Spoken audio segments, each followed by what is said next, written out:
يا أيها الذين آمنوا أطيعوا الله ورسوله ولا تولوا عنه وأنتم تسمعون ولا تكونوا كالذين قالوا سمعنا وهم لا يسمعون إن شر الدواب عند الله الصم البكم الذين لا يعقلون ولو علم الله فيهم خيرا لأسمعهم ولو أسمعهم لتولوا وهم معرضون قال النبي صلى الله عليه وسلم الرجب شهري وشعبان شهر الله ورمضان شهر أمتي قال النبي صلى الله عليه وسلم إن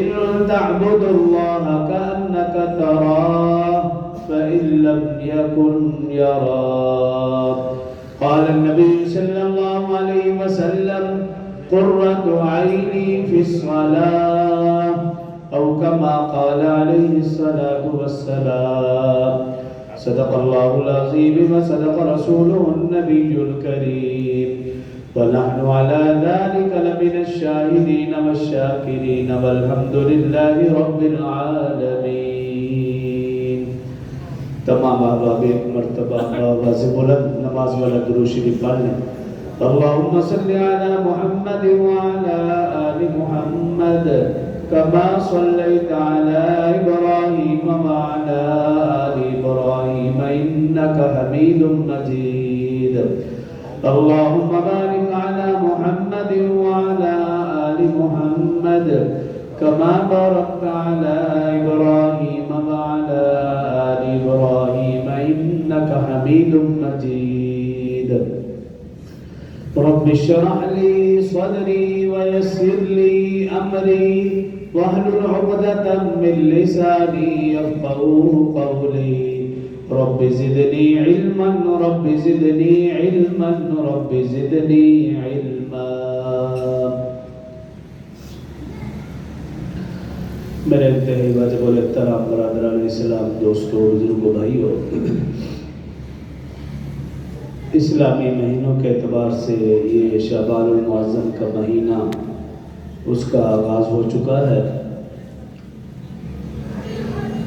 آج کے مختصر سے خطبہ میں اس مہینے کے حوالے سے چند فضائل رسول اللہ صلی اللہ علیہ وسلم، صحابہ کرام، اہل بیت اعظام کا اس مہینے کے حوالے سے معمول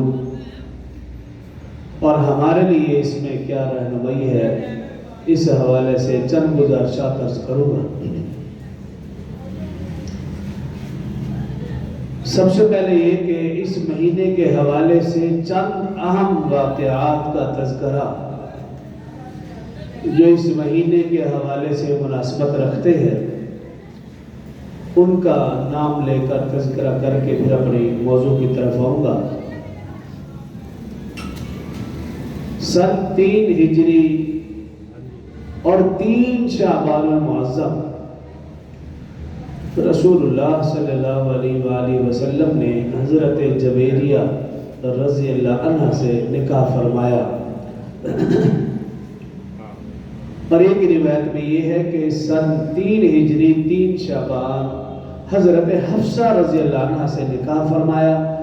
سن 5 ہجری 3 شعبان المعظم غزوہ بنی مصطلق پیش آیا اور اس غزوے میں حضرت جویریہ رضی اللہ عنہ قیدی بن کر رہی. ان سے رسول اللہ صلی اللہ علیہ وسلم نے نکاح فرمایا. 4 شعبان المعظم امام اعظم ابو حنیفہ نعمان بن ثابت، امام اعظم ابو حنیفہ رحمہ اللہ، ان کا یوم وفات. 5 شعبان المعظم نواسہ رسول، سبط رسول، ریحانت الرسول حضرت امام حسن رضی اللہ عنہ کی ولادت و سعادت. 6 شعبان المعظم رسول اللہ صلی اللہ علیہ وسلم نے حضرت عبد الرحمن بن عوف رضی اللہ عنہ ان کو امیر بنایا. اور ان کی عمارت میں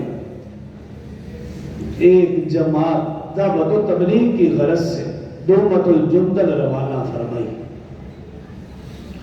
اور 15 شوال المعظم آپ جانتے ہیں کہ یہ اہم رات ہے۔ اس رات اللہ تعالیٰ اپنے محبوب صلی اللہ علیہ وسلم کی امت کی عام معافی کا اعلان فرماتے ہیں۔ 15 شوال المعظم قرآن کے نزول کا فیصلہ بھی ہوا۔ اسی طرح اسی شوال المعظم کے مہینے میں رسول اللہ صلی اللہ علیہ وسلم نے ام المؤمنین حضرت صفیہ رضی اللہ عنہ سے نکاح بھی فرمایا۔ سن 2 ہجری شعبان المعظم کے مہینے میں تحویل قبلہ کا حکم بھی نازل ہوا کہ پہلے بیت المقدس کی طرف منہ کر کے نماز پڑھتے تھے، اور سن 2 ہجری مدینہ میں شعبان کے مہینہ میں اللہ رب العزت نے حکم دیا فَوَلِّ وَجْهَكَ شَطْرَ الْمَسْجِدِ الْحَرَامِ۔ پھر رسول اللہ صلی اللہ علیہ وسلم نے بیت المقدس سے بیت اللہ کی طرف منہ کر کے نماز پڑھنے شروع فرمائی۔ اسی طرح تیمم کا باقاعدہ جو حکم نازل ہوا وہ بھی شعبان المعظم کے مہینہ۔ اور دوسری طرف ہے مسیلمہ کذاب، جس نے جھوٹی نبوت کا دعویٰ کیا تھا۔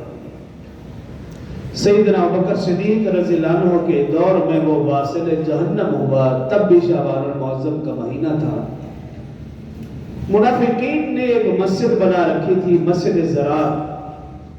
رسول اللہ صلی اللہ علیہ وسلم کو اللہ رب العزت نے بتایا کہ منافقین نے یہ جو مسجد بنائی ہے، اس مسجد کو بنانے کا مقصد مسلمان اور اسلام کے خلاف سازشیں کرنا ہے۔ تو رسول اللہ صلی اللہ علیہ وسلم نے اس مسجد کو گرانے کا حکم دیا، تب بھی شعبان المعظم کا مہینہ تھا۔ یہ چند ایک اہم واقعات جو میں نے آپ کے سامنے ذکر کیے، ویسے تو بے شمار حالات و واقعات ہیں جو اس مہینے کے ساتھ ہیں۔ یہ شعبان المعظم کا مہینہ اور شعبان کے معانی کیا ہے، بے شمار مفسرین، محدثین، محققین نے اس کے بارے میں تحقیق کی ہے۔ ان میں سے چند ایک کے حوالہ آپ کے سامنے بیان کروں گا۔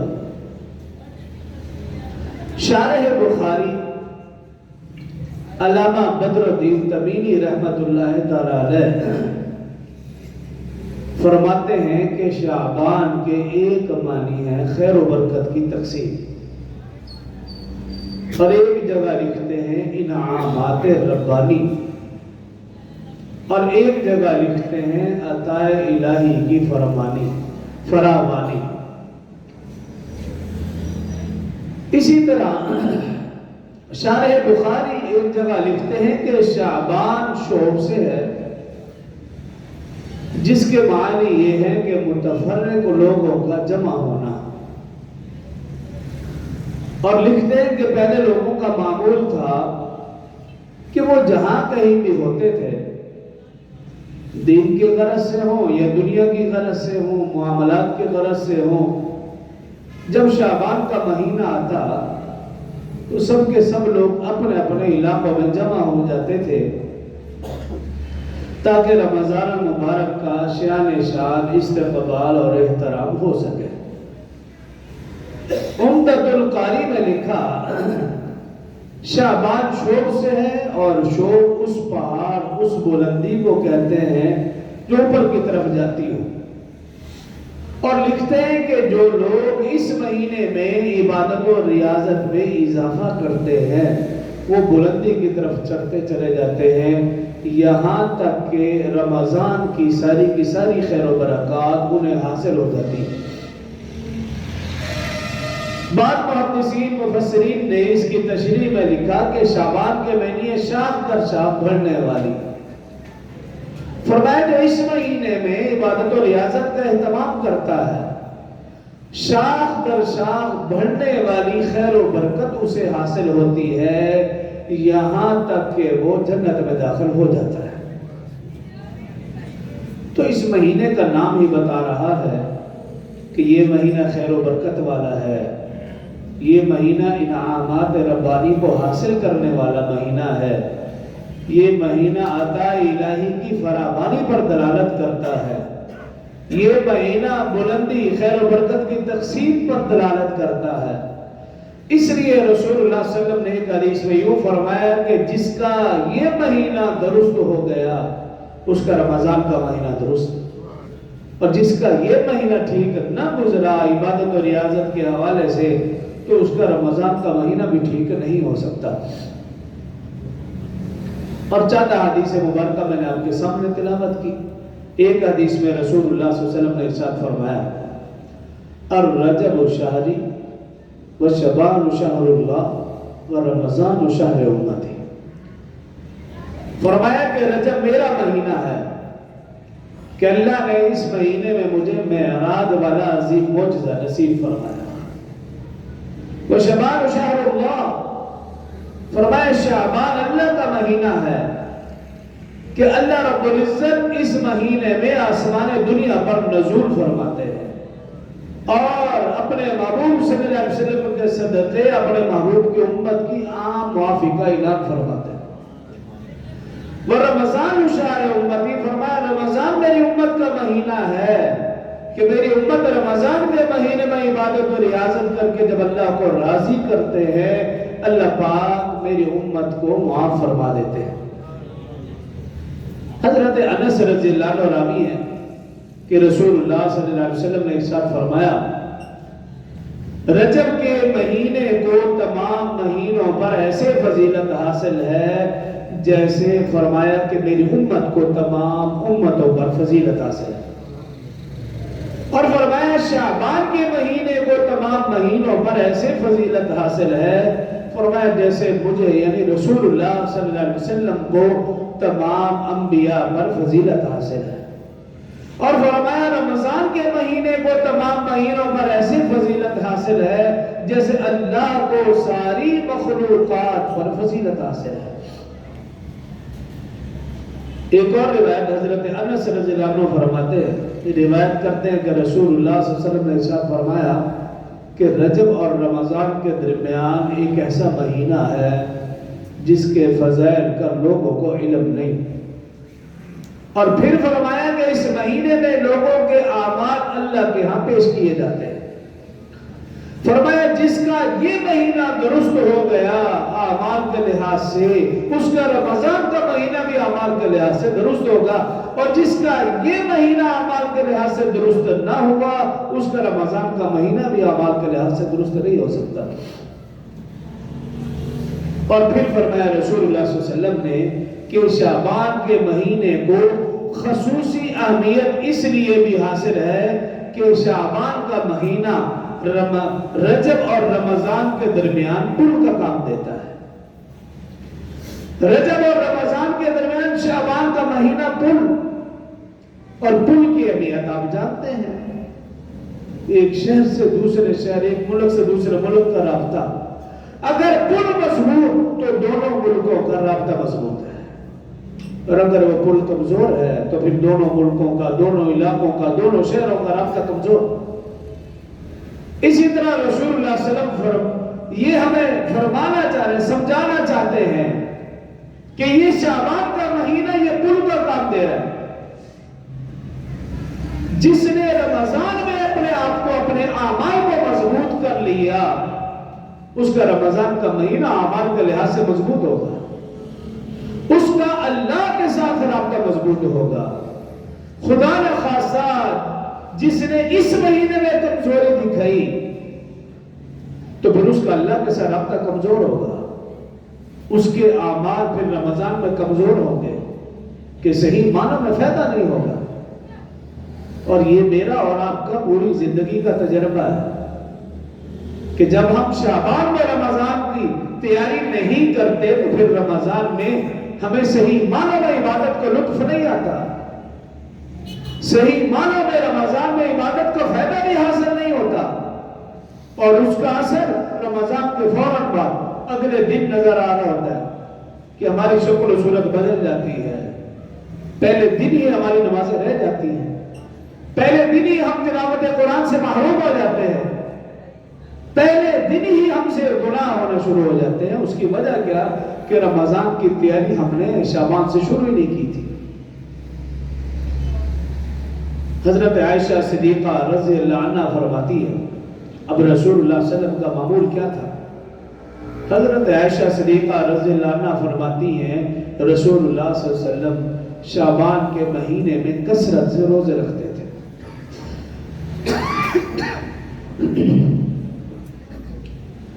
اسی طرح دیگر صحابہ کرام رضوان اللہ علیہ مجمعین سے بے شمار حدیث مروی ہیں جن میں صحابہ کرام رضوان اللہ علیہ مجمعین روایت کرتے ہیں کہ رسول اللہ صلی اللہ علیہ وسلم شعبان اور رمضان یہ دونوں مہینے مسلسل روزے رکھا کرتے تھے۔ حضرت ام سلمہ رضی اللہ عنہ ام المؤمنین ام سلمہ رضی اللہ عنہ فرماتی ہیں میں نے رسول اللہ صلی اللہ علیہ وسلم کو 2 مہینے شعبان اور رمضان متواتر اور مسلسل روزے رکھتے ہوئے دیکھا۔ حضرت اسامہ بن زید رضی اللہ عنہ یہ رسول اللہ صلی اللہ علیہ وسلم کے لاڈلے تھے، چہیتے تھے۔ عرض کیا رسول اللہ صلی اللہ علیہ وسلم آپ شعبان کے مہینے میں کثرت سے روزے کیوں رکھتے ہیں؟ تو رسول اللہ صلی اللہ علیہ وسلم نے ارشاد فرمایا اسامہ اس مہینے میں لوگوں کے اعمال اللہ کے ہاں پیش کیے جاتے ہیں، میں یہ چاہتا ہوں کہ جب میرے اعمال اللہ کے ہاں پیش ہوں تو میں روزے کی حالت میں ہوں، اس لیے یہ پورا مہینہ میں روزے رکھتا ہوں۔ اور صحابہ کرام رضوان اللہ علیہ مجمعین کا معمول کیا تھا؟ ان کے لیے رسول اللہ صلی اللہ علیہ وسلم نے فرمایا، حضرت ابو ہریرہ رضی اللہ عنہ اس حدیث کے راوی کہ رسول اللہ صلی اللہ علیہ وسلم نے ارشاد فرمایا صحابہ اکرام سے کہ تم شعبان کے پہلے 15 دن تو روزہ رکھو، دوسرے 15 دن روزے نہ رکھو، منع فرما دیا۔ خود رسول اللہ صلی اللہ علیہ وسلم پورا مہینہ روزہ رکھتے لیکن امت کے لیے کیا فرمایا؟ اگر پہلے 15 دن تو روزہ رکھو لیکن دوسرے 15 دن روزہ نہ رکھو، صحابہ اکرام کو منع فرما دیا۔ لیکن یہ اس کے لیے ہے جس نے پہلے 15 دن روزہ رکھے، جس نے پہلے 15 دن روزہ نہیں رکھے وہ اگلے 15 دن بھی رکھ سکتا ہے۔ اب صحابہ کرام کو کیوں منع فرمایا کہ تم مجھے دیکھا دیکھی رمضان میں شعبان میں روزے رکھ رہے ہو، پہلے 15 دن تو روزے رکھ لو، دوسرے 15 دن ذرا روزے نہ رکھو تاکہ رمضان کے آنے سے پہلے ایسا نہ ہو کہ کمزوری ہو جائے اور رمضان کا شان استقبال نہ ہو سکے۔ رسول اللہ صلی اللہ علیہ وسلم کی طاقت تو اپنی جگہ تھی، روحانی طاقت اتنی زیادہ تھی کہ رسول اللہ صلی اللہ علیہ وسلم نے کمزوری کا تصور بھی نہیں، لیکن عام آدمی اس کی کمزوری تو یقینی ہے۔ یہ امت کو تعلیم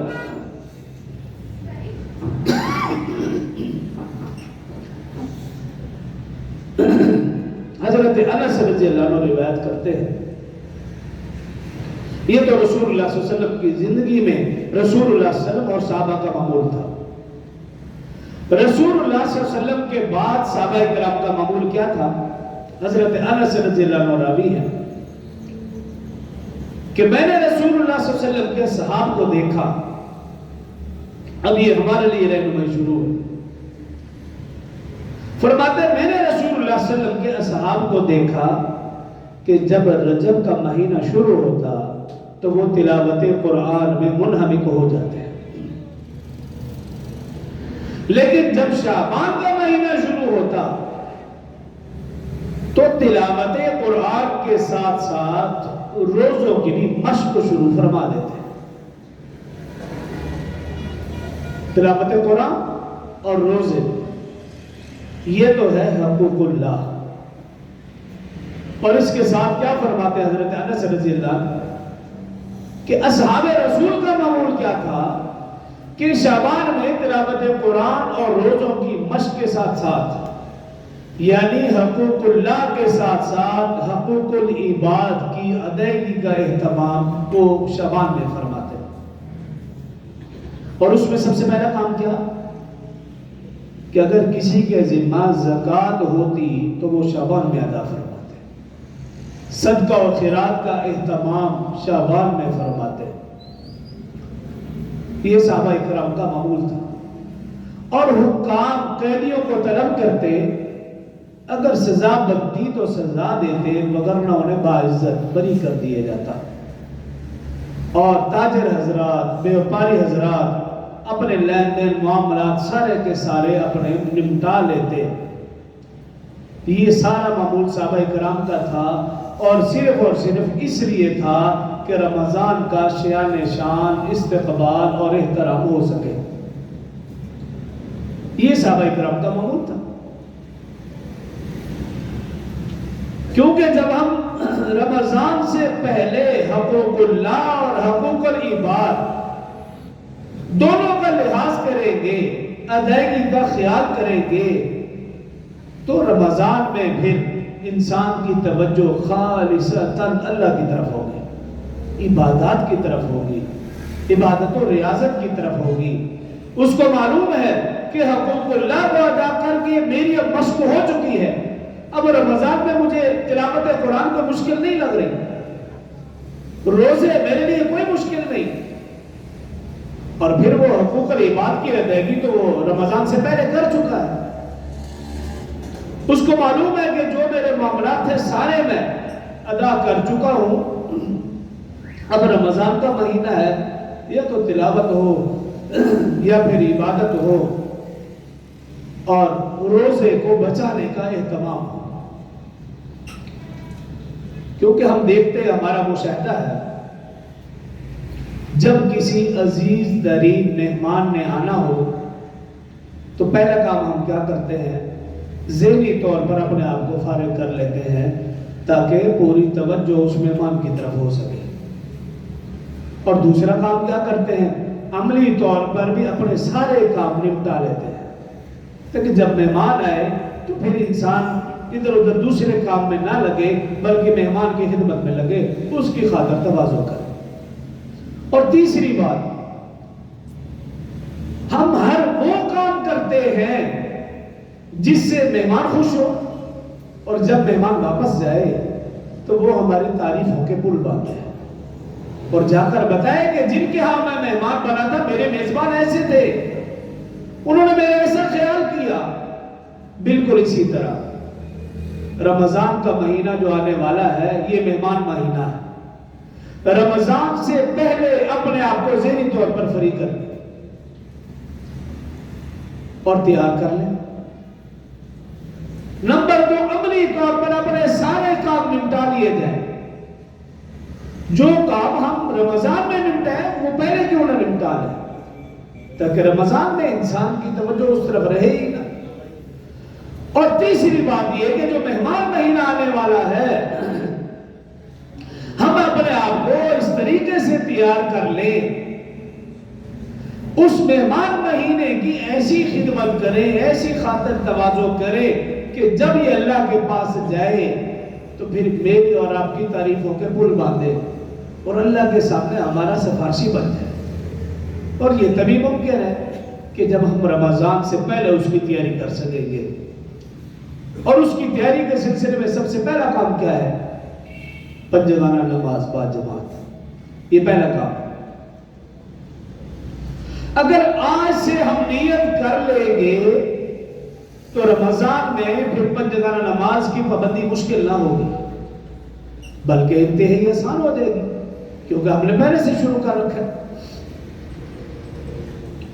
اور ہم سمجھتے ہیں کہ رجب ہو یا شعبان ہو یا رمضان، ان تینوں مہینوں کا خلاصہ، ان تینوں مہینوں کا لب لباب اور نچوڑ یا معراج کا تحفہ وہ نماز ہے. اس لیے رسول اللہ صلی اللہ علیہ وسلم نے ارشاد فرمایا جس کی نماز درست سارے اعمال درست. نماز درست نہیں اس کا کوئی عمل درست نہیں. ایک حدیث میں رسول اللہ صلی اللہ علیہ وسلم نے فرمایا جس کی نماز قبول ہو گئی اس کے سارے اعمال قبول ہو گئے، جس کی نماز ہی قبول نہ ہوئی اس کے دیگر اعمال بھی اللہ کے ہاں قبول نہیں. تو رجب، شعبان، رمضان، ان تینوں مہینوں کا خلاصہ لب لباب نچوڑ نماز. اور آپ اس کی اہمیت کا اندازہ اس سے لگائیں، جتنے بھی احکامات ہیں، روزہ ہے، زکوٰۃ ہے، حج ہے، صدقہ و خیرات ہے، جہاد ہے، دعوت و تبلیغ ہے، جتنے بھی احکامات ہیں سارے کے سارے اللہ نے مکہ میں، مدینہ میں، سفر میں، حضر میں وحی کے ذریعے، حضرت جبرائیل کے ذریعے نازل فرمائے. اور فرش پر نازل فرمائے، لیکن جب نماز کی باری آئی، مکہ بھی موجود، مدینہ بھی موجود، خانہ کعبہ بھی موجود، مسجد نبوی موجود، رسول اللہ صلی اللہ علیہ وسلم کی ذات بھی موجود، یہ فرش بھی موجود، لیکن اللہ رب العزت نے نماز کی اہمیت بتانے کے لیے رسول اللہ صلی اللہ علیہ وسلم کو عرش معلیٰ پر بلایا اور پھر معراج کا تحفہ نماز عطا فرمایا۔ یہ مجھے اور آپ کو سمجھانے کے لیے کہ رسول اللہ صلی اللہ علیہ وسلم نے اتنا لمبا سفر جو کیا، مجھے اور آپ کو سمجھانے کے لیے کہ نماز کو معمولی نہ سمجھیے، اور اس لیے تو فرما دیا الصلاۃ معراج المومن، کہ مومن کی بلندی، مومن کی کامیابی، مومن کی معراج وہ نماز میں ہے۔ اس لیے فرمایا کہ جب تم نماز پڑھو اعبدوا اللہ کأنک تراہ، کہ تم ایسے نماز پڑھو گویا اللہ کو دیکھ رہے ہو۔ اور اگر یہ کیفیت پیدا نہیں ہو سکتی تو فرمایا کم از کم یہ کیفیت ضرور پیدا ہونی چاہیے، کم از کم کی بات کر رہا ہوں کہ کم از کم یہ کیفیت ضرور پیدا ہو کہ اگر میں اللہ کو نہیں دیکھ رہا، اللہ تو مجھے دیکھ رہا ہے، پھر نماز کا فائدہ ہوگا صحیح معنوں میں۔ اور میری اور آپ کی جو کیفیت ہے ہم اچھی طرح جانتے ہیں کہ ایک لمحے کے لیے بھی ہماری توجہ نماز کی طرف، نماز کے الفاظ کی طرف، الفاظ کے ترجمے اور معنی مفہوم کی طرف جاتی نہیں۔ دوران نماز ہم اپنے کاروبار کا، معاملات کا، مسائل کا، سارے کا حل نماز میں نکالتے ہیں، ہمارا دھیان، ہماری توجہ نماز کی طرف ہے ہی نہیں۔ کم از کم یہ کیفیت، ایک اور حدیث میں یوں فرمایا کہ تمہاری نماز ایسی ہونی چاہیے جیسا کہ زندگی کی آخری نماز ہے، کہ اس کے بعد موقع نہیں ملنے والا۔ تو انسان کی اس نماز میں کیا کیفیت ہوگی جب وہ یہ سمجھتا ہو کہ آخری نماز ہے، اس کے بعد موقع ملے گا ہی نہیں۔ صحابہ کرام، اہل بیت اعظام، اولیاء کرام کی نمازیں اور ان کے واقعات بے شمار ہیں۔ حضرت علی رضی اللہ عنہ کا مشہور واقعہ کہ ایک جنگ میں ان کی پنڈلی پر تیر لگا اور کچھ ٹکڑا پنڈلی کے اندر رہ گیا۔ کافی مرتبہ کوشش کی گئی لیکن بہت زیادہ تکلیف ہوتی تھی۔ حضرت علی رضی اللہ عنہ روک دیا کرتے تھے بھی رہنے دو، نہ نکالو اس ٹکڑے کو، لیکن تکلیف بھی ہوتی تھی۔ ایک دفعہ جراح کو بلایا، اس نے آپریشن شروع کیا، تکلیف ہاتھ سے بھر گئی۔ حضرت علی رضی اللہ عنہ روک دی، بھی رہنے دو آپ، ایسے ہی میں چلتا رہوں گا۔ ابھی جراح وہی ہے، نماز کا وقت آیا۔ حضرت علی رضی اللہ عنہ کی عادت مبارکہ تھی کہ جب بھی نماز کا وقت آتا پہلے 2 نفل پڑھتے اور لمبے پڑھتے، لمبی قرات فرماتے۔ نماز کا وقت تھا، جراح بھی موجود ہے، حضرت علی رضی اللہ عنہ نیت باندھی، نفل پڑھنے لگے، نماز میں مشغول ہو گئے۔ اب صحابہ اکرام تشریف فرما ہے، صحابہ اکرام نے یہ موقع غنیمت جانا، آپس میں مشورہ کیا، جراح کو بھی بلایا اور کہنے لگے بھی دیکھو یہی موقع ہے، حضرت علی رضی اللہ عنہ نماز میں ہیں، آپ اپنا کام شروع کر دو۔ حضرت علی رضی اللہ عنہ قیام کی حالت میں کھڑے ہیں، لمبی قرات، لمبا قیام۔ جراح نے آپریشن شروع کر دیا، اس ٹکڑے کو نکالا اور پھر پٹی کر دی۔ حضرت علی رضی اللہ عنہ نے جب سلام پھیرا تو دیکھا کہ مسلح کے اوپر خون ہے، تو پوچھا بھئی یہ کیا؟ بتایا گیا بھی آپ کے پاؤں کا پنڈلی کا آپریشن کر کے وہ ٹکڑا نکال لیا گیا۔ حضرت علی رضی اللہ عنہ نے فرمایا خدا کی قسم مجھے کچھ بھی معلوم نہیں، یہ نماز تھی، اس نماز کا صحیح معنوں میں فائدہ ہوتا تھا، اور ہماری نماز کی حیثیت دروازہ کھلا تو ہماری توجہ ہٹ گئی، کوئی آیا تو ہماری توجہ ہٹ گئی، اور اگر خدا نہ خواستہ کوئی بٹن دبا اور یا کسی اور چیز کی آواز زیادہ آئی تو پھر تو ہم نماز بھی بھول جاتے بھی پڑھ کیا رہے تھے۔ یہ تو صحابہ کی بات ہے۔ پاکستان کی نہیں پوری دنیا کی سب سے بڑی اور عظیم دینی درسگاہ جامعۃ الاشرفیہ، اس کے جو بانی تھے حضرت مفتی حسن عمر دسری رحمۃ اللہ تعالی علیہ، ان کا یہ واقعہ جو ڈاکٹر آپریشن کرنے والا تھا اس نے بھی لکھا اور مشہور ایک رائٹر گزرا اشفاق صاحب، اس نے بھی لکھا، اس کی بیوی بانو قدسیہ نے بھی اپنی کتاب میں لکھا. میں دنیا دار لوگوں کا حوالہ دے رہا ہوں کیونکہ آپ علماء کو تو سمجھتے کچھ نہیں نا. ہاں اشفاق صاحب کا تو ضرور پڑھیں گے آپ، ان کی کتابیں بانو قدسیہ کی بھی پڑھیں گے.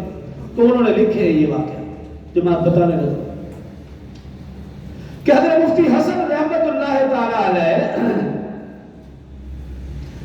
ان کو شوگر تھی. ڈاکٹروں نے کہا بھی آپ کی ٹانگ کاٹنی پڑے گی، لیکن اس کے لیے آپ کو بے ہوش کرنا پڑے گا انجیکشن لگا کر. تو حضرت مفتی حسن رحمہ اللہ فرمانے لگے بھی یہ جو انجیکشن والی بات ہے یہ تو درست نہیں ہے.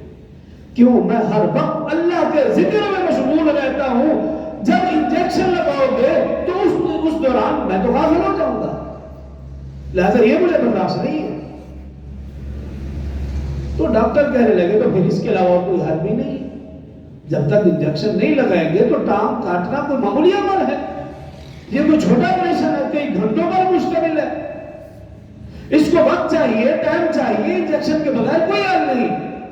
حضرت مفتی حسن رحمہ اللہ فرمانے لگے میرے پاس حل ہے اس کا. تو ڈاکٹر نے لکھا اپنی کتاب میں کہ حضرت مفتی حسن رحمہ اللہ فرمانے لگے میرے پاس حل ہے اس کا. ڈاکٹر نے پوچھا کیا ہے؟ فرمایا کہ میں رومال اپنے چہرے پر لے کر اللہ کے ذکر میں مشغول ہو جاتا ہوں، تم اپنا کام شروع کرو اور جب کام کر چکو تو مجھے آواز دے دینا تو میں اٹھ جاؤں. اور وہ ڈاکٹر اپنی کتاب میں لکھتا ہے، اشفاق صاحب لکھتے ہیں، بانو قدسیہ لکھتی ہے. ان کی کتابیں پڑھنے والی ہیں، اس لیے میں بار بار نام لے رہا ہوں کیونکہ دنیا دار طبقہ کہتا ہے کیڑے مولوی کی کتاب پڑھی ہے، تم مولوی کو چھوڑو ان کی پڑھ لو، یہ تو تمہاری کمپنی ہے نا. تو حضرت مفتی حسن رحمہ اللہ نے پھر ایسے ہی کیا، رومال اپنے چہرے پر لیا اور اللہ کے ذکر میں مشغول ہو گئے. ڈاکٹر نے سمجھا کہ یہ مولوی ہے جیسے عام مولوی ہوتے ہیں، تھوڑا سا ہلایا جلایا، سرنج بھی لگائی بھی ان کو ہلے حرکت کرے تاکہ ہم کہہ سکیں بھی یہ مشکل ہے کام، لیکن کچھ بھی نہیں، وہ اللہ کے ذکر میں مشغول ہے. جب ڈاکٹر نے تسلی کر لی بھی کوئی بھی حرکت نہیں ہو رہی تو پھر ٹانگ کا آپریشن کیا، کاٹا، کئی گھنٹوں پر مشتمل تھا. وہ ڈاکٹر لکھتا ہے کہ میں یہ دیکھ کر حیران اور دنگ رہ گیا، جتنا بھی میں آپریشن کے دوران دیکھتا رہا کہ آپ اپنے ذکر میں مشغول رہے، سانس بھی چل رہا ہے، سب کچھ ہر چیز بحال ہے، لیکن آپ کو تکلیف محسوس نہیں ہو رہی. آپریشن مکمل کرنے کے بعد، پٹی باندھنے کے بعد پھر آواز دی کہ حضرت آپریشن مکمل ہو چکا. تو حضرت نے اپنا رومال سر سے اپنے چہرے سے ہٹایا اور کہا مکمل ہو گیا، اور کہا شکر الحمدللہ. یہ لاہور کا واقعہ ہے. حضرت مفتی حسن رحمہ اللہ جامع شفیع کے بانی، یہ ان کا واقعہ ہے. تو ان حضرات کی نماز اور ان کا ذکر اور یہ واقعات بتا رہے ہیں کہ صحیح معنوں میں نماز ان کی تھی، صحیح معنوں میں ذکر وہ کیا کرتے تھے. میرا اور آپ کا ذکر کا دکھلاوا، ریاکاری یا اپنے فائدے کے لیے بھی یہ پڑھوں گا تو مجھے یہ فائدہ ہوگا، یہ پڑھوں گا تو میں فلاں بیماری سے بچ جاؤں گا، یہ پڑھوں گا تو نظر بد سے بچ جاؤں گا، یہ پڑھوں گا تو یہ فائدہ ہوگا. میں اور آپ اللہ کا ذکر یا قرآن پڑھتے بھی ہیں وہ اپنے مقصد اور مفاد کے لیے، اللہ کی رضا کے لیے نہیں. تو رمضان کی تیاری میں سب سے پہلا کام پنجگانہ نماز با جماعت جو آج سے شروع کر لے گا وہ یقیناً کامیاب ہے. اور آج سے نیت کر لیں گے کہ میں نے 40 دن تکبیر اولیٰ کے ساتھ نماز با جماعت پڑھنی ہے. تو جو تبلیغی بھائی 2 انعام بتاتے ہیں کہ وہ جہنم سے بری اور منافقت سے بری، یہ 2 پروانے مل جائیں گے. آج سے شروع کریں گے. ہو سکتا ہے شروع کرتے ہیں 1 دن 2 دن روٹین نہ بن سکے، 5 دن روٹین نہ بن سکے، 10 دن روٹین نہ بن سکے، لیکن 40 دن کو تو ابھی وقت ہے، کیونکہ 2 مہینے ہیں، بے شمار مسائل پیش آ جاتے ہیں. ایک تو یہ بات، اور دوسری بات رجب کے شروع میں بھی میں نے کہا تھا کہ قرآن پاک کی تیاری ابھی سے. جو لوگ آج سے قرآن کو پڑھنا شروع کر دیں گے وہ یقین کر لیں رمضان میں ان کا قرآن مکمل. آدھا سپارہ بھی پڑھیں گے تو بآسانی مکمل ہے. اور جو اس چکر میں آج نہیں کل نہیں پرسوں جی رمضان کو شروع کروں گا تو پھر ایسوں کا قرآن مکمل ہوگا ہی نہیں، وہ پھر ادھورا ہی رہ گئے گا، ایسے شروع کر دے گا آدھا پارہ پڑھتے چلے جائے، ہم نماز کے ساتھ 2 رکوع پڑھ لیں آسانی ہے، رات کو سونے سے پہلے پڑھ لیں آدھا سپارہ اپنے مکمل کر کے سوئے، لیکن رمضان میں کیوں نہیں پورا ہوتا؟ کیونکہ زندگی کا بھروسہ نہیں ہے۔ آپ یہ سوچتے ہیں رمضان میں قرآن مکمل ہوگا، پتہ نہیں زندگی ساتھ دے کہ نہ دے۔ دوسری چیز یہ ہے، اور تیسری چیز یہ کہ ذکر و اذکار اور نوافل کا اہتمام ابھی سے شروع کرتے ہیں۔ مسجدانہ نماز تو پڑھنی ہے، اس کے ساتھ ابھی اپنے آپ کو نوافل کا عادی بنائیں، اور خاص طور پر تہجد کا ابھی عادت بنائیں گے تو رمضان میں فائدہ ہوگا، وگرنہ رمضان میں جو سحری میں اغرا تفریح ہے، اٹھے ہی بر وقت، نہ وضو صحیح طریقے سے کیا نہ سحری صحیح طریقے سے کی، بس کوشش یہ ہوتی ہے کہ 2 تہجد مغروں لا لیں، وہ مغروں اتارتے ہیں، اس کا کوئی فائدہ نہیں ہوتا، اس لیے میں فائدہ بھی نہیں۔ ابھی سے عادت بنائیں گے تو تبھی فائدہ ہوگا، وگرنہ فائدہ نہیں ہوگا۔ اور سب سے اہم اور آخری بات کہ جو ہمارے لیے مصیبت موبائل بن چکی ہے، اس کی ضرورت سے بھی انکار نہیں کیا جا سکتا، لیکن اس دور کا سب سے بڑا فتنہ موبائل ہے۔ گھنٹوں گھنٹوں انسان اس میں لگ کر گناہوں میں لگا رہتا ہے، یہ بہت بڑا فتنہ ہے۔ تو ابھی سے اپنی روٹین ایسی بنا لیں کہ ضرورت کے درجے میں رکھیں، کیونکہ اس کا استعمال ہی ایسا ہے کہ اس میں برائی یقینی ہے 100%، نیکی کے کام میں بھی برائی کا پہلو نکل آتا ہے۔ تو ابھی سے اپنے آپ کو اس فتنے سے دور کرنے کی کوشش کر لیں، اس کا استعمال محدود کر لیں گے تو رمضان میں اس بیماری سے جان چھوٹ جائے گی، وگرنہ کیا ہوگا رمضان میں شیطان ہیلا بہانا، یار قرآن کیا اٹھانا ہے، موبائل پر ہی پڑھ لو، آپ نے کتابیں کیا پڑھنی ہے، اسی سے کتاب نکال لو، قرآن کتاب نکالتے نکالتے کوئی اور کتاب کھل جائے گی، تو پھر شیطان تو ہمارے ساتھ ہے۔ تو اس لیے اس کا استعمال ابھی سے کم، ان باتوں پر عمل کریں گے تو انشاءاللہ رمضان کا شان احترام بھی صحیح معنوں میں ہو سکے گا، اس کا استقبال بھی صحیح معنوں میں۔ اگر میں نے اور آپ نے ابھی سے اپنے آپ کو ذہنی طور پر عملی طور پر تیار نہ کیا تو پھر جیسے پہلے رمضان ہماری زندگی سے گزر جاتا ہے یہ بھی گزر جائے گا۔ اللہ سمجھے اور عمل کی توفیق دے گا۔